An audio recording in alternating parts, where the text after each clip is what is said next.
여러분 안녕하십니까? C채널 뉴스입니다. 제주 해군기지 공사 중단을 위해 청년 활동가들이 국회에 첫 번째 청원서를 제출했습니다. 하지만 19대 국회는 의장단 선출 협상에 난항을 겪고 결국 문을 열지 못했습니다. 서정민 기자입니다. 19대 국회 1호 청원으로 제주 해군기지 공사 중단 건이 접수됐습니다. 청원서에는 공사 중단 외에도 관련 예산 삭감, 국정조사, 특검제 실시 등 국회가 할 수 있는 조치들을 다 해달라는 요청을 담고 있습니다. 제주와 세계 평화를 위한 10만 송이 청년들이 지난 4월부터 6월까지 2개월 동안 약 2만 6,300여 명의 서명을 받아 진행한 일입니다. 청년 활동가들은 이날 기자회견을 열어 제주 지역의 김재윤 국회의원 등 3명의 지역구 의원에게 요구사항을 전달하고 10만 서명 운동을 이어가기로 했습니다. 지금 이명박 정부는 제주 해군기지 공사를 제주도민의 뜻과 국민의 뜻을 저버리고 무리하게 강행하고 있습니다. 청원서를 제출한 신정현 공동대표는 해군이 민주적 절차조차 무시하고 무리하게 공사를 강행하고 있다며 예산과 국정조사권 등 국회의 권한으로 공사를 막아줄 것을 촉구했습니다. 평화로운 방법으로 반대 의사를 표시하는 주민들을 연행하는 일 또한 비인권적 탄압이라며 주민들의 의사가 보호받아야 한다고 덧붙였습니다. 평화로운 방법으로 반대 의사를 표시하는 국민들을 범법자로 몰아 체포, 구금하고 있는 그리고 막대한 벌금을 부과하고 있는 비인권적인 탄압을 멈춰야 한다. 이들은 주로 트위터를 비롯해 SNS를 중심으로 서명운동을 전개했으며 온라인 홍보뿐만 아니라 거리 활동을 통해 시민들의 서명을 받았습니다. 또 서울과 제주를 비롯해 전국 단위의 국회 청원운동을 펼치기도 했습니다. 한편 강정마을 강동균 마을 회장은 현재 제주도의 상황이 매우 어렵다며 국회의 도움이 절실하다고 강조했습니다. 제주 강정마을의 해군기지 공사가 시작되면서 주민과 종교계, 환경단체 관계자들은 경찰에 연달아 연행됐습니다. 외국인 평화활동가들도 평화운동에 참여했다는 이유로 추방되는 일도 벌어졌습니다. 마을 곳곳은 해군기지 건설을 반대하는 현수막으로 가득 찼고 점차 해안가 진입도 어려워졌습니다. 군이 임무라는 것은 물론 가장 중요한 것이 국가안보에 있겠죠. 하지만 그 국가안보만큼 못지않게 중요한 것이 또 한 가지가 있다면 바로 국민의 안전과 질서를 지키는 것이라고 저는 생각합니다.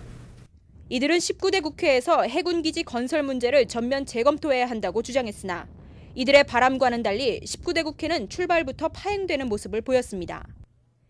개원을 앞두고도 국회의장단 선출 협상이 마무리되지 않았기 때문입니다. 민생 회복과 사회 현안 해결을 위해 출범한 국회가 밥그릇 싸움에만 몰두하고 있다는 비난을 피하기는 어려울 것으로 보입니다. C채널 뉴스 서정민입니다. IAEA 국제원자력기구가 오는 11월 수명을 다하는 월성원전 1호기의 안전점검을 위해 조사단을 파견했습니다. 이런 가운데 핵 없는 사회를 위한 공동행동은 IAEA 조사가 노후 원전 수명 연장에 이용돼서는 안 된다고 주장했습니다. 공동행동은 노후 원전 폐쇄를 바라는 국회의원단과 공동으로 기자회견을 열고 국제원자력기구의 안전점검 내용을 수명 연장에 이용하지 말라고 촉구했습니다. 이현석 집행위원장은 IAEA 조사가 노후 원전의 재가동 명분을 주기 위한 수순밟기이자 노후 원전에 면죄부를 주기 위한 절차일 뿐이라고 주장했습니다. 따라서 정부가 검사 결과를 떠나 노후 원전에 대해 폐쇄 결정을 내려야 한다고 강조했습니다. 지난달 28일부터 시작된 IAEA 조사는 현재 월성 원전과 고리 원전 1호기를 조사하고 있습니다. 월성 원전 1호기는 오는 7일 조사 결과가 발표될 예정입니다. 한편 노후 원전 폐쇄를 바라는 국회의원단은 국회 상임위가 구성되는 대로 탈핵에너지 전환을 위한 국회의원 모임을 꾸리겠다고 밝혔습니다. 낙태를 반대하는 생명대행진이 오는 9일 서울시청 앞 광장에서 개최됩니다. 낙태 문제를 해결하기 위한 정책을 담은 결의문도 낭독될 예정입니다. 플로라이프 연합회가 주최하는 이번 행사는 생명이 말하다, 생명을 듣다, 생명과 걷다라는 부제로 진행됩니다. 낙태를 반대하는 의사와 변호사, 교수, 청년 1,500명이 참여해 세종로와 종로 2가, 청계천, 을지로 등을 거쳐 대규모 낙태 반대 행진을 벌입니다. 특별히 우리의 요구라는 이름의 결의문을 통해 낙태의 원인 대부분이 사회 경제적 문제이지 태아가 아니라는 점을 강조할 예정입니다. 아울러 낙태 문제 해결을 위한 정책으로 생명문화운동 확산, 임신, 출산, 양육에 대한 예산 증액, 낙태에 대한 단속과 처벌 강화, 올바른 성문화 교육 등을 제안할 계획입니다.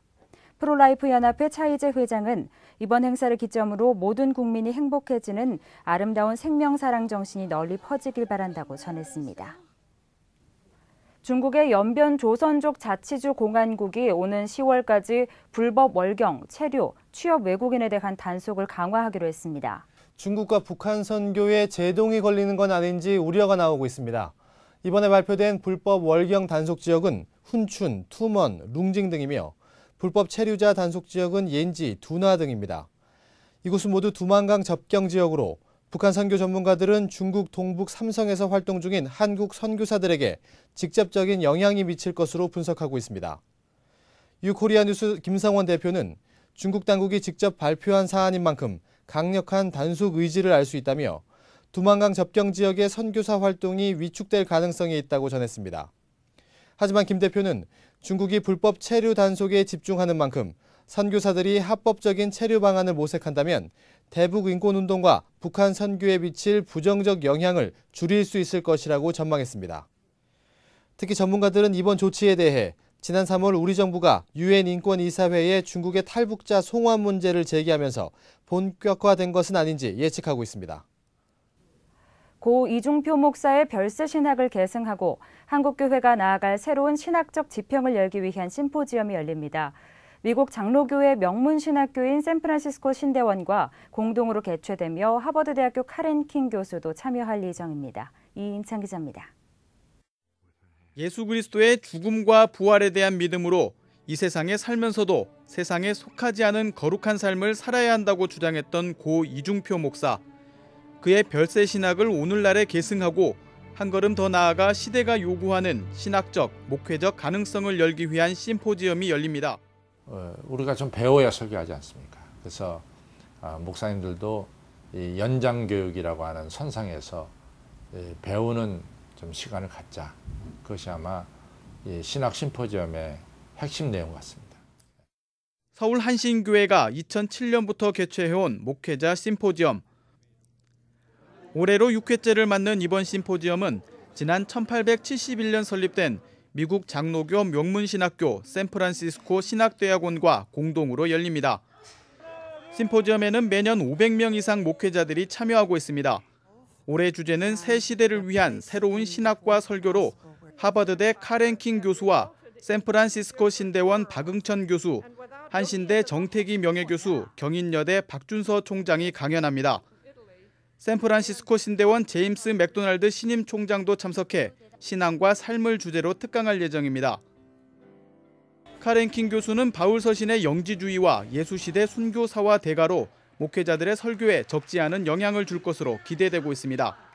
또 이분이 예수님 당시의 순교사화에 대해서는 이분만큼 알고 계신 분이 없어요. 그래서 이분을 통해서 예수님 당시에 이 초대 기독교인들의 순교에 대해서 좀 우리가 배울 수 있는 기회가 아닐까 생각하고요. 심포지엄을 이끌고 있는 강용규 목사는 한신교회를 설립한 고 이중표 목사의 별세 신앙이 지탄의 대상이 되고 있는 한국교회가 새로워질 수 있는 방편이라며 계속되는 신학 심포지엄은 이런 별세 신앙 정신을 잇는 의미를 가지고 있다고 설명했습니다. 지금 이 시대에 가장 필요한 거 아니겠어요? 목회자들이 전부 다 감투 싸움 때문에 뭐 얼마나 우리가 이 지목을 받고 욕을 먹습니까? 정말 그렇지 않고 우리가 죽어야만이 하나님께 영광 돌리는 거니까. 한신교회와 샌프란시스코대 신대원의 신학 심포지엄은 한국교회 목회자들이 만나기 어려운 해외 석학들의 강연을 직접 들을 수 있도록 하는 점에서 의미를 더하고 있습니다.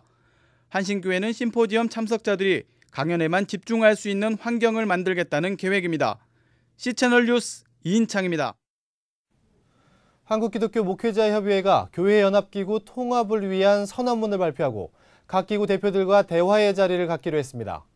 한목협은 선언문을 통해 최근 불미스러운 사건으로 한국기독교 총연합회가 끝내 하나를 이루지 못했다며 한국교회 연합 상황이 갈수록 악화되고 있다고 우려했습니다. 한목협은 한국기독교교회협의회를 비롯해 한기총과 한국교회연합 등이 함께 모여 연합을 가로막고 있는 요인들을 공개하고 공교회 중심의 논의 구조를 만들어야 한다고 당부했습니다. 한목협은 오는 18일, 19일 열리는 제14회 수련회 장소로 각 연합기구 대표들을 초청해 하나의 연합기구 결성을 위한 논의의 시간을 갖기로 했습니다. 이미 김영주, 김요셉, 홍재철 목사 등 각 기구 대표들이 참석 의사를 전한 것으로 한목협 관계자는 밝혔습니다.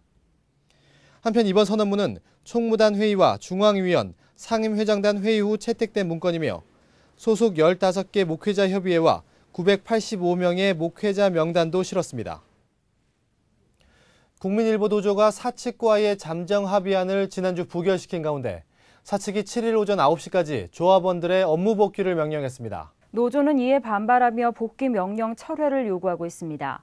노조원 전체 집회에서 손병호 노조위원장 직무대행은 합의안 부결 이후 회사의 재협상을 요구했지만 사측은 이를 거부하고 있다며 사측의 업무 복귀 명령은 노조와의 신의를 저버린 것이라고 주장했습니다. 이에 노조협상팀은 협상 의지를 보여주겠다는 차원에서 단식 농성을 시작했으며 쟁의대책위원들은 11일 오전까지를 우선시한으로 철야 농성을 벌일 계획입니다.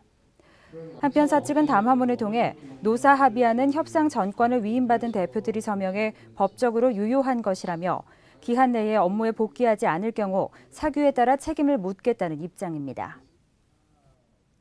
이 밖의 뉴스와 날씨를 전해드립니다. 기독교 대한감리회 김기택 임시감독회장이 오는 26일 제29회 총회를 선안 목자교회에서 개최하겠다고 밝혔습니다. 감독과 감독회장 선거 관리를 위한 선관위도 오는 14일 조직하겠다고 전했습니다. 위원장에는 김일고 감독이, 법조인에는 조대현 장로가 내정됐습니다. 한국세계선교협의회 KWMA가 오는 11일 서빙고 온누리교회에서 에뜨네 대회 2차 사전 모임을 진행합니다. 에뜨네 대회는 미전도 종족의 효과적인 선교 방안을 모색하는 대회로 모임에서는 준비 결과 보고와 미전도 종족에 대한 선교 용어들을 정리할 예정입니다. 사교육 걱정 없는 세상이 6월 7일과 15일 선행학습 금지법 제정 거리 서명운동을 시작한다고 밝혔습니다. 이번 서명운동은 서울역 광장과 광화문 교보빌딩 앞에서 진행될 예정입니다. 국제구호개발기구 월드비전이 배우 유준상, 홍은희 부부를 아동보건 캠페인 홍보대사로 위촉했습니다. 두 사람은 5세 미만의 아이들을 살리자는 취지로 진행되는 아동보건 캠페인을 알리고 국내외에 도움을 요청하는 활동을 하게 됩니다. 날씨입니다. 전국이 대체로 맑겠습니다. 한낮에는 더위가 계속 기승을 부리고 있는데요. 자외선 지수도 높아 선글라스나 양산 준비하셔야겠습니다. 한편 서해와 남해상에는 안개가 짙게 끼겠고 제주도 남쪽 먼 바다는 물결이 매우 높게 일겠습니다. 항해하거나 조업하는 선박들은 주의하시기 바랍니다. 아침 기온은 서울 강릉 19도, 춘천 16도가 예상됩니다. 낮 최고 기온은 대구 29도, 광주 30도 등 전국이 30도 안팎을 기록하겠습니다. 바다의 물결은 제주 먼바다에서 3m까지 높게 일다가 점차 낮아지겠고 그 밖의 해상에서는 0.5에서 1m로 일겠습니다. 주간 날씨입니다. 목요일에는 제주도를 시작으로 비가 내려 금요일에 전국으로 확대되겠습니다. 비는 중부지방에서 토요일까지 이어지겠고 주일은 남부지방에 비가 내리겠습니다. 민생 안정을 비롯해 제주 해군기지 건설 문제와 민간인 불법 사찰 등 국회가 다뤄야 할 현안이 산적한데요. 개원조차 못하고 있습니다. 산적한 민생 현안을 두고 자리 싸움에 열을 올리는 모습 참 부끄럽습니다. 누가 무엇을 위해 자신들을 선출해 세웠는지 국회의원들은 잊지 말기 바랍니다. 뉴스를 마칩니다. 함께해 주신 여러분 고맙습니다.